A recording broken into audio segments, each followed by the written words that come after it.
미국 대통령 도널드 트럼프가 이번에 임시 예산안을 서명하면서 이제서야 미국 연방정부 셧다운이 공식적으로 막을 내렸습니다. 실제로 미국 내무부, 법무부 같은 주요 부처들이 직원들은 현지 시간 11월 13일 중으로 모두 복귀해라. 관련 지침까지도 내려졌다고 해요. 이렇게 해서 일단 투자 시장에서 한 곱이 넘겼다. 이렇게 보시면 되고요. 그렇다면 여기서부터가 중요하겠습니다. 이게 겉으로 보기에는 다행이다. 이 공무원들 월급 밀린 거 이제 해결됐고 일상으로 이제 다시 돌아가는구나. 투자 시장 다시 상승하겠구나. 이렇게 생각하시겠지만 이번 셧다운 사태가 남긴 그 여파는 단순하게 월급 몇 주 늦어진 걸로 끝나지가 않는다는 거예요.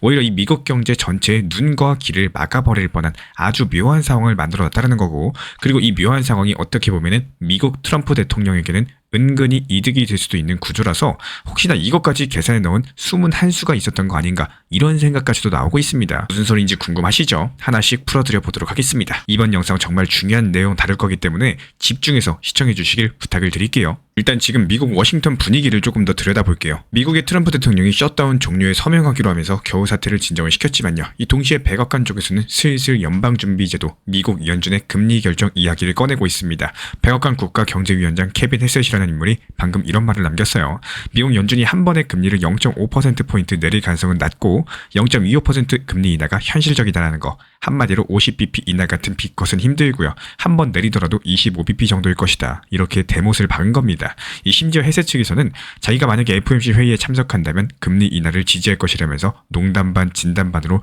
미국 연준 의장직을 맡아달라는 요청이 오면 받을 것이란 말까지도 했습니다. 이 백악관 고위 참모가 공개적으로 금리 좀 내려줬으면 좋겠어, 이런 신호를 보내고 있다는 거예요. 여기에서 더 재미있는 사실은 미국 연준이 지금 내부 분열하고 있다는 상황입니다. 이 월가 저널 간판 기자 닉 티밀하우스라고 이 소위 연준의 비공식 대변이라고 불리는 사람이 있습니다. 이 사람이 전한 바에 따르면은 이 지금 연준 내부에서는 12월달 금리 인하를 두고 이례적일 정도로 그 의견 자체가 크게 갈라져 있다라고 하는데요.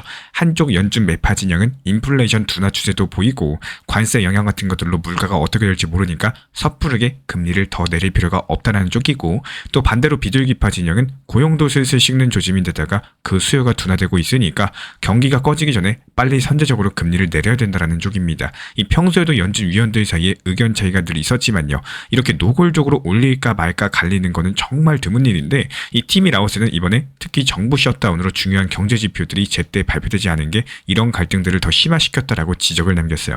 이 서로 판단 근거가 부족하니까 각자 자기 주장을 굽히지 않게 됐다는 거겠죠. 여기서 재밌는 건요. 이 시장이 벌써 반쯤 연준이 금리를 내릴 걸로 기대하고 있다는 점입니다. 실제로 패드워치 같은 지표를 보면은 12월달 금리 인하 쪽에 무게가 실려 있어요. 이 내부에서는 싸우는데 바깥에서는 그래도 금리 내릴 거지, 이렇게 믿고 있는 묘한 상황입니다. 정리드리자면 지금 미국에서 셧다운은 끝났는데요. 그 후폭풍으로 연준의 금리 결정 문제가 수면 위로 확 떠올랐다라는 그림입니다. 이게 왜 중요하냐? 이 겉보기에 그냥 워싱턴 정쟁처럼 보여도 결국에 이 금리라는 게 어디로 가느냐에 따라가지고 이 미국 달러의 가치, 더 나아가서 글로벌 자금 흐름들이 달라지고 당연히 우리 리플 XRP 같은 자산에도 영향을 줄 수밖에 없거든요. 이 사실 코인데스크 같은 암호화폐 매체가 굳이 미국 하원의 셧다운 종료 표결 소식 이거 발빠르게 전할 정도였으니까요. 이 크립토 투자자 입장에서도 눈여겨볼 이슈라는 뜻입니다. 이제부터는 이 셧다운과 금리 이야기의 숨은 층이 무엇이 있는지, 그리고 XRP 리플 홀더인 우리한테는 과연 어떤 의미로 다가올 수 있는지 살펴드려 보도록 하겠습니다. 이번 셧다운으로 실제로 무슨 일이 벌어졌는지부터 짚어볼게요. 많은 분들께서 셧다운 그러면은 공무원들 일 못하고 쉬는 거, 월급 지급 늦어지는 거, 이 정도로만 생각하기 쉬운데요. 이번에는 그 수준을 한참 넘었습니다. 이 미국 경제의 눈과 귀가 막혀버릴 지경까지도 갔었다라는 거고, 이게 무슨 뜻이냐? 미국의 경제 상황을 보여주는 핵심 통계 지표들이 줄줄이 발이 묶였다는 겁니다. 예를 들어 볼까요? 미국 노동부 산하에 BLS 이런 기관이 있습니다. 미국의 고용지표, 실업률, 소비자 물가지수 이런 핵심 데이터를 만드는 곳인데, 평소 같으면 매달 정해진 날에 지난달 일자리가 얼마나 늘었고 실업률은 몇 %고 물가는 얼마가 올랐다, 이런 것들을 발표해줍니다. 연준부터 월가 투자자들까지 모두 다 그 숫자를 보면서 경제가 뜨거운지 식는지 판단을 하죠. 근데 이 BLS 직원들이 셧다운 시작과 함께 거의 전원 강제 휴가를 가버렸습니다. 정부 예산이 끊겼으니까 출근을 못한 거예요. 당연히 통계 작업도 중단이 됐습니다. 그래서 결과가 뭐였냐고요? 10월달에 미국 고용보고서, 그리고 10월달 소비자 물가지수 CPI 발표가 아예 일정에서 사라져버릴 뻔했습니다. 실제로 정부 관계자들이 만약에 셧다운이 길어지면은 10월 물가랑 고용 데이터는 아예 나오지 못할 수도 있다, 이렇게 공식 브리핑을 남겼고, 그리고 진짜로 10월 초에 나왔어야 될 고용보고서는 끝내 발표되지가 못했습니다. 여기서 재밌는 건요, 이 데이터 자체가 이미 전부 다 취합이 상태에 있었다는 거예요. 민간 ADP 고용보고서 같은 것도 보면요. 이 9월 말에서 10월 초에 고용 상황이 전부 다 집계가 돼 있었는데 이 정부가 셧다운을 이유로서 그걸 공개를 하지 않은 겁니다. 심지어 보고서 초안까지도 다 써놨다. 이런 말이 나올 정도였는데 한마디로 숫자가 있는데 문을 걸어 잠그고 꺼내지를 않고 있다는 거예요. 이렇게 되니까 어떤 일이 벌어질지 상상이 가실 거예요. 연준도 시장도 가장 중요하게 여기는 월간 고용과 물가지표에 커다란 구멍이 뻥 뚫려버린 상황이 된 겁니다. 이 모두가 깜깜이가 돼버렸어요. 실제 경제신문들과 전문가들 표현해보면 지금 미국은 데이터 없이 경제를 판단해야 되는 상태다. 두 눈 가리고 운전하는 격이다. 이런 말까지도 나왔습니다. 기업도 가게도 정부도 지금 경기가 꺾이고 있는 거야? 이거 인플레이션 잡히고 있는 거냐? 이렇게 감이 안 선다는 거죠. 지금 미국 셧다운에서 CPI 고용지표 발표 누락되면서 이 구조 자체가 이번에 실제로 벌어진 엄연한 팩트라는 겁니다. 그렇다면 이 상황을 트럼프 측, 그러니까 정치권의 인센티브 측면에서 한번 살펴보자면은 트럼프가 왜 이런 데이터 공백 상황을 반기일 수도 있는지에 대한 말씀을 드려보겠습니다. 먼저 트럼프 대통령 본인은 예전부터 줄기차게 금리 내려라를 외쳐온 사람이에요. 기억하실 겁니다. 2018, 2019년 트럼프 첫 번째 임기 당시 연준의 파월 의장이 금리를 몇 차례 올리자 트럼프가 하루가 멀다 하고 폭발했었죠. 공개석상에서 연준이 미쳤다. 파월은 우리 경제의 적이나 다름없다. 이런 극단적인 표현까지도 써가면서 금리 인상을 비난했습니다. 심지어 다른 나라들 마이너스 금리도 하는데 우리도 마이너스 금리 가자. 이렇게 요구할 정도로 돈을 풀고 금리를 낮추는데 정말로 큰 집착을 했어요. 그리고 두 번째, 2025년 현재 트럼프의 태도가 똑같습니다. 이번에도 상황을 보시면은 트럼프가 대중 무역 전쟁을 재점화하면서 막대한 관세를 때려 올렸죠. 그러니까 물가 불확실성이 다시 커지고 인플레이션 압력이 살아나는 국면인데요. 이 트럼프가 여전히 연준을 향해서 금리를 내리지 않으면 그거야말로 정치적인 결정이라고 공개 저격을 했습니다. 이 앞뒤가 안 맞는 소리처럼 들리겠지만요. 이 트럼프 입장에서 자기 정책 관세 때문에 물가가 뛰는 건 애써 무시하면서 오로지 미국 연준이 돈을 풀지 않아서 경제가 어렵다. 이런 쪽으로 몰고 가는 겁니다. 결국에 정리해보자면은 트럼프의 기본 스탠스는 아주 단순해요. 이 관세 전쟁 같은 것들로 지지층 결집할 이슈는 전부 다 끌어올리고 동시에 연준은 최대한 압박해가지고 돈을 풀고 금리를 내리게 만든다. 정치적으로 강경한 모습 보여주면서 경제적으로 유동성 파티를 원한다는 겁니다. 그런데 여기서 문제가 하나 생깁니다. 이 관세를 막 퍼붓는 거는 단기적으로 정치 쇼인지는 몰라도 이 경제적으로 봤을 때 물가에 부담을 줘요. 중국산 수입품에 관세를 왕창 때리면 결국에 미국 소비자들이 내는 가격이 올라가죠. 관세가 인플레이션을 자극하는 쪽으로 작용하기가 쉽고 그렇게 올라간 물가는 고스란히 CPI 같은 지표에 찍힙니다. 다시 말씀드려서 관세발 물가 폭탄이 한두 달 지나면 숫자로 드러난다는 거고 그러면 어떤 일이 벌어질 수 있을까요? 만약에 CPI가 매달 발표된 대로 줄줄이 나왔다? 그럼 트럼프 관세 때문에 물가 뛰네? 이거 장보기가 더 힘들겠네? 이런 비판 여론이 일어났을 겁니다. 실제로 언론 헤드라인에 트럼프발 물가 상승 같은 말이 오르내릴 수가 있었겠죠. 이 선거를 앞둔 정치인 입장에서 상당히 뼈가 아픈 공격거리라는 겁니다. 하지만 이번에 CPI가 아예 발표가 안 돼버렸죠. 10월 물가가 올랐는지 떨어졌는지 공식 데이터 공표가 전부 다 사라진 상황에서 트럼프 관세 때문에 물가 폭등한다는 역풍 자체가 잠시나마 봉쇄되는 효과가 생겼어요.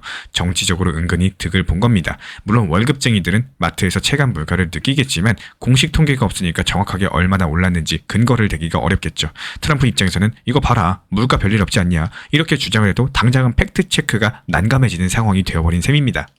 그리고 이쯤 들으면은 에이 설마 그렇다고 일부러 그런 건 아니겠지 싶으실 텐데 맞아요. 여기까지 이야기한 건 팩트에 대한 합리적인 해석이지 음모론처럼 단정 지을 문제는 아닙니다. 이 트럼프가 이걸 의도했느냐, 여기에 대해서는 현재로선 내부 문건이나 결정적인 증언이 나온 게 없기 때문에 단정할 수가 없어요. 다만 팩트는 이렇습니다. 이 셧다운으로 통계 공백이 생겼고 그 공백은 결과적으로 트럼프에게 불리한 물가 이슈를 잠재워주는 방향으로 작용했다. 이 정도인 거고 여기까지는 현실에서 벌어진 일이고 그에 대해서 우리가 트럼프는 속으로 싫어하진 않았겠다. 이 정도의 합리적 추측을 할 수가 있다는 거죠. 이제 미국 연준 입장에서 보겠습니다. 아까도 잠깐 언급했지만 연준은 스스로 늘 강조하죠. 우린 데이터에 기반해서 결정한다라고요.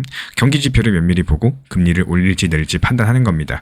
실제로 중앙은행이 가장 두려워하는 게 잘못된 데이터에 근거해서 엉뚱한 결정을 내리는 거예요. 근데 지금 어떻습니까? 이번 셧다운 때문에 연준이 다음 회의 때 핵심 고용과 물가 데이터를 손에 쥐지 못한 채로 결정을 내려야 될 수도 있다는 우려가 이미 현실이 됐습니다.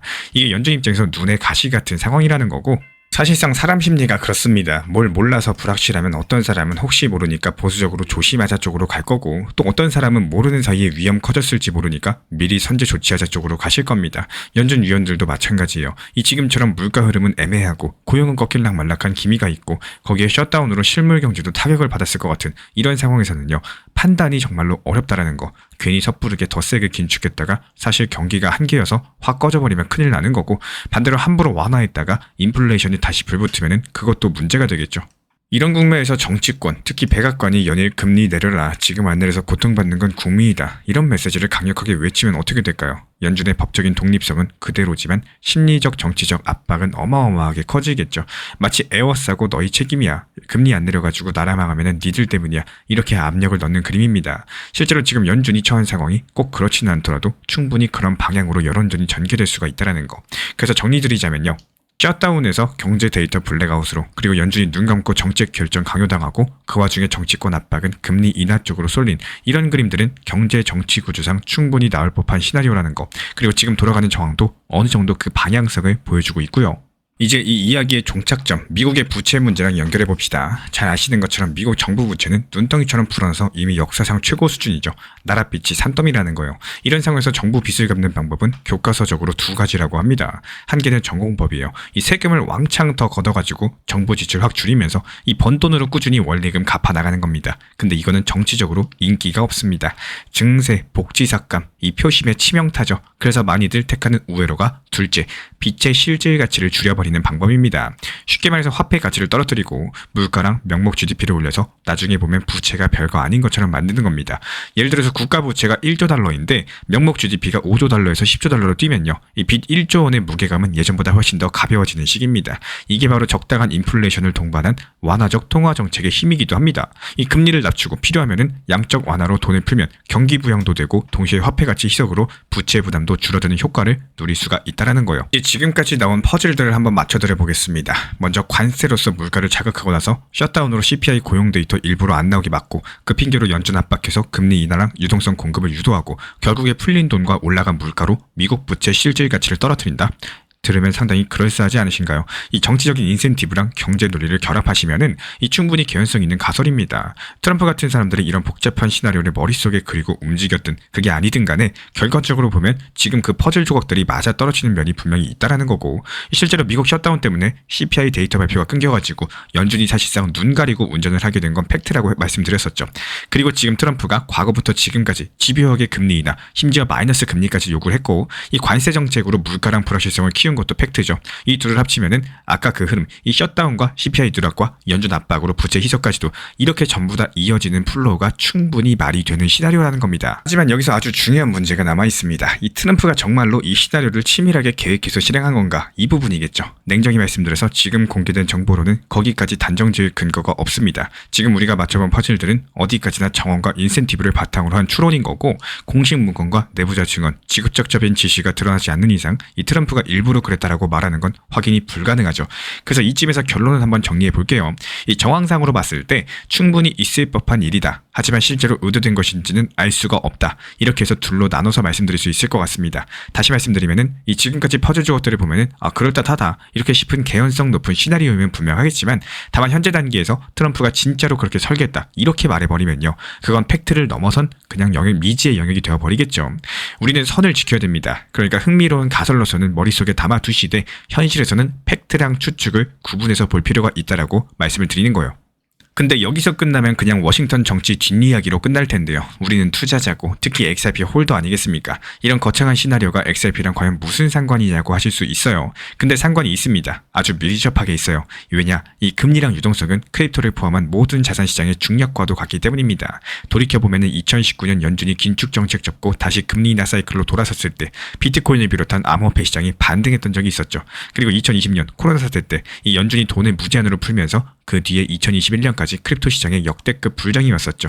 반대로 2022년, 2023년까지 연준이 급격하게 금리 올리고 유동성을 회수했을 때 암호화폐가 가격들이 상당 기간 힘을 쓰지 못하기도 했습니다. 즉 미국 연준의 통화정책 방향은 크립토 시장에 큰 물줄기를 좌우해 왔었다는 거고, 이런 상황에서 지금 상황 어떻게 변화하고 있습니까? 방금 말씀드린 대로 연준이 다시 금리 인하 압박을 받고 있는 상황입니다. 실제로 9월과 10월에 이미 2번 연속으로 금리를 인하 0.25%씩 인하했었고, 12월에는 세 번째 인하를 할지 말지를 놓고 토론 중인 겁니다. 이 백악관이 은근슬쩍 내리는 게 맞다 쪽으로 목소리를 높이고 있는 상황에서 이런 흐름대로 연준이 금리 인하 기조로 방향을 튼다? 그거는 암호화폐 시장 입장에서 엄청난 환경 변화라고 볼 수가 있겠어요. 말씀드려서 지난 몇 년간은 돈줄 죄는 바람에 억눌려 있던 크립토 시장이 다시 훈풍을 맞을 가능성이 커지는 겁니다. 시중금리가 내려가면 안전한 채권이나 예금의 매력이 상대적으로 떨어질 거고 돈이 갈 곳을 찾아 나설 겁니다. 주식처럼 위험자산으로 흐르기도 하겠죠. 당연히 비트코인 그리고 리플 XRP 같은 크립토 자산에도 관심이 쏠릴 수 있겠죠.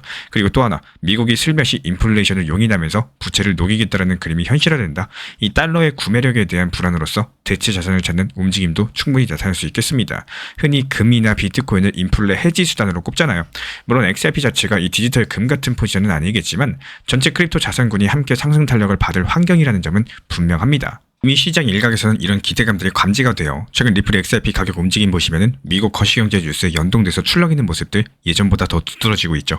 예컨대 연준이 금리 동결 시사하거나 혹은 SEC에서 규제 리스크 완화되는 뉴스가 나왔을 때 XRP를 비롯한 주요 코인들이 빠르게 반응했습니다. 과거에 XRP는 리플사랑 SEC 소송 이슈 같은 내부 재료에 더 민감했었지만 이제 그 사건도 일단락된 지금 시점에서 오히려 이런 거시경제 변수에 민감해지는 모습이에요. 그만큼 시장 참여자들의 시선이 이제 큰 흐름으로 바뀌냐 이런 쪽으로 향하고 있다는 뜻일 겁니다.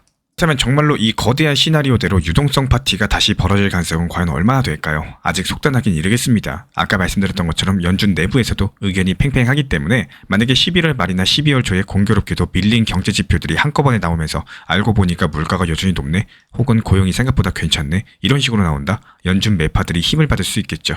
그럼 12월 달에 금리를 안 내릴 수도 있는 거고, 그러면 시장 기대감과 엇갈리면서 단기 충격이 있을 수 있겠습니다. 또 반대로 지금 예상대로 물가 고용 지표가 썩 좋지 않게 나온다라거나 혹은 발표가 더 지연돼서 연준이 끝내 눈 가리고 결정 모드로 간다? 그럼 금리 인하는 거의 기정사실화 될 겁니다. 그리고 내친 김에 내년에도 추가 완화책이 나올 수 있겠습니다. 그 시나리오에서는 미국 정부 부채 문제도 조금 숨통이 트일 테고 위험자산 시장은 모처럼 환호성을 지를 수도 있겠습니다. 이 XRP 같은 크립토 자산도 그 물결 속에서 적지 않은 상승 탄력 받을 수 있는 공산이 크다라는 거, 저금리랑 풍부한 달러 유동성, 크립토 시장에서는 이 전통적으로 비옥한 토양이나 다름없으니까요.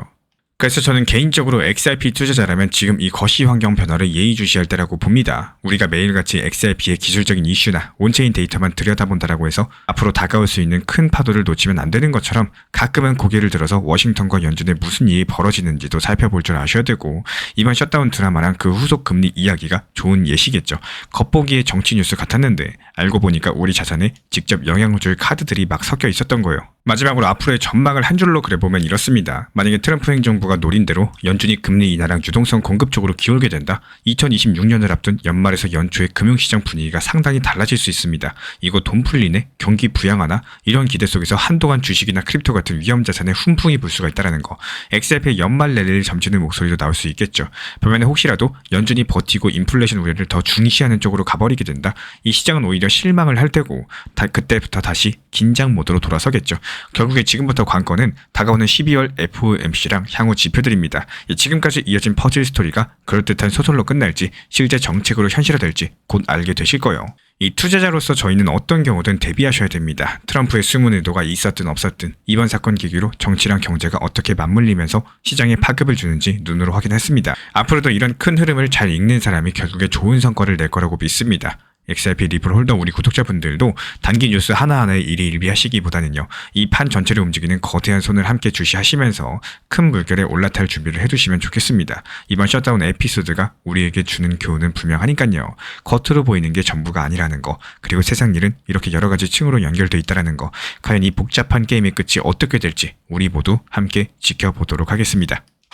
리플 XRP랑 관련된 실시간 매수 매도 타점과 속보들 우리 신사 채널 차원에서 모니터링 중에 있고요. 이에 따른 단기 반등 타점에서 빠르게 브리핑 도움 드리고 있기 때문에 우리 신사 채널 구독해 주신 분들 중에서 실시간 커뮤니티방 입장 원하시는 분들 현재 보이는 번호로 문자 신청 주시면 입장 도움 드리겠습니다. 이 투자라는 거는 단기 성과가 아니라 꾸준함과 원칙으로 만들어가는 장기 여정이다. 많은 분들께서 투자할 때 오늘만, 이번 달만, 혹은 올해까지만 이렇게 단기적으로 보고 판단하십니다. 하지만 진짜 수익은 단기적인 이런 요행에서 나오지 않는다라는 거. 이 시장은 늘 예측을 불가능하고 한두 번의 상승에 들뜨거나 하락에 겁먹으면은 결국에 방향성을 잃어버리게 되죠.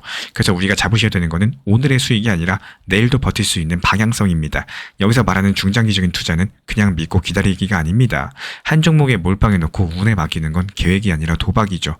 진짜 장기 투자는 비중을 조절하고 단기 고점과 저점을 활용하면서 이 시간을 분산시키는 계획적인 흐름을 의미하고 있습니다. 즉 기다림 속에서도 전략이 있어야 되는 거고, 리플을 예시로 들어볼까요? 대부분의 투자자분들이 머리로는 알고 계십니다. 리플의 심리적인 저항선이 4,900원 부근이라는 거예요. 그 가격대에 도달하면 한 번쯤 조정이 올 수 있다는 거, 그리고 마음속으로 거기서 조금 팔아야지 이런 다짐도 하십니다. 하지만 막상 그 시점이 오면 이상하게 손이 움직이지 않아요. 이번에 다를지 몰라. 조금만 더 오를 것 같은데. 이런 욕심들. 그동안 세워온 원칙을 순식간에 무너뜨려 버린다는 거고, 이게 바로 투자에서 가장 위험한 순간입니다. 이 시장은 언제나 우리 구독자분들의 감정을 시험하고, 그 시험을 통과하지 못하면 결국에 원칙은 아무런 소용이 없게 돼요. 그래서 중요한 건 시장이 아니라 나 자신의 감정과 싸움에서 이긴다는 거. 중장기적으로 보유한다는 건요, 단순하게 오래 들고 있는 게 아닙니다. 내가 세운 원칙을 꾸준하게 지키면서 가져가는 거. 그게 진짜 장기 투자의 본질이라는 거예요. 그리고 건강이나 운동도 마찬가지죠. 오늘 하루 바짝 운동해서 근육이 생기지 않고 며칠만 굶는다고 체중이 안정적으로 빠지지 않습니다. 러닝 평균 페이스 기록 단축한다고 해서 오늘 무리해서 평소보다 빠르게 뛰면 어떻게 될까요? 다음날 99% 부상으로 무릎, 발목, 고관절 남아나는 것이 없을 겁니다.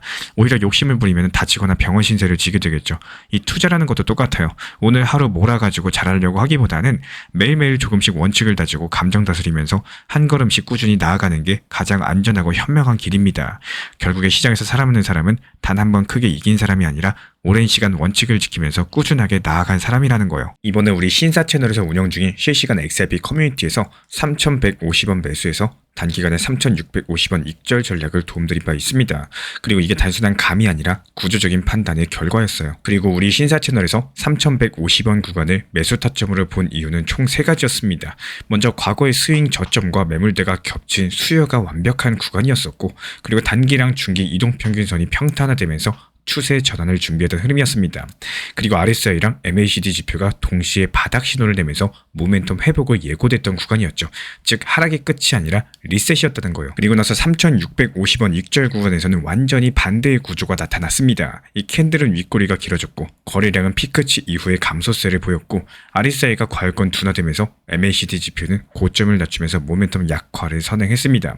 이런 조합들이 언제나 이익 확정의 신호였던 거고, 그래서 우리 신사 채널은 그 자리에서 매도 신호 드리면서 실제로 시장은 그 이후에 조정 하락세를 맞았죠. 그리고 이런 과정이 보여주는 거는 딱 한 가지입니다. 이 시장은 감정으로 움직이지만 대응은 구조로 해야 된다는 거. 우리는 매번 그 구조를 데이터로 검증하고요. 또 실시간으로 우리 구독자분들과 함께 공유드리고 있습니다. 이 지금 보고 계신 이런 흐름들처럼 우리 신사 채널 리플 XRP 실시간 커뮤니티에서는 이런 실전 타점과 매수 매도 전략을 매일매일 실시간으로 브리핑 도움 드리고 있습니다. 이제부터는 시장을 절대로 혼자 보지 마세요. 이 전문가의 구조적인 분석과 실시간 대응 전략을 함께 보시려면은 현재 보이시는 번호로서 문자 신청만 주시면 됩니다. 우리 신사 채널은 언제나 우리 구독자분들과 같은 투자의 언어로서 데이터로서 증명하는 실전 브리핑 이어가도록 하겠습니다. 다른 거 바라지 않습니다. 구독과 좋아요, 알람 설정만 눌러주시고 따라와 주시기 바랍니다. 오늘 영상도 끝까지 함께 해주셔서 정말로 감사드립니다. 우리 구독자분들에게 코인신사 채널은요, 단순한 투자 채널이 아닙니다.